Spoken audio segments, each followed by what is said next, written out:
It's testimony time, and it inspired this rhyme.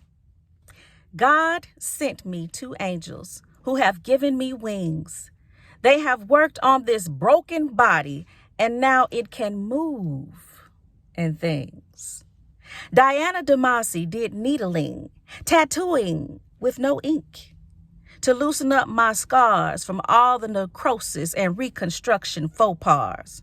Rosemary Gwen flows my lymph fluid from within, releasing the pressure that gave me pain to no end.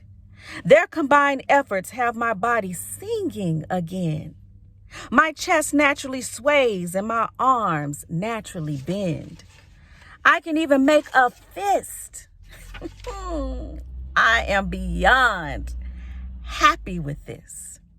My body is lighter and I'm having a sense of bliss.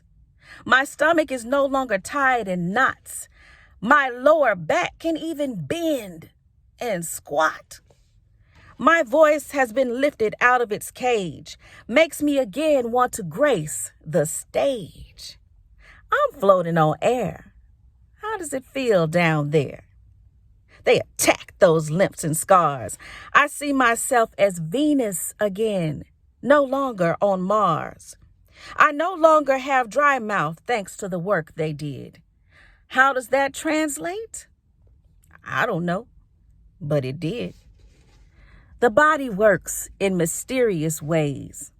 All I can do is sing His praise. God gave me two angels to take away the ugly pain. Now I'm filled with beautiful peace. Thanks to you, and thanks you too.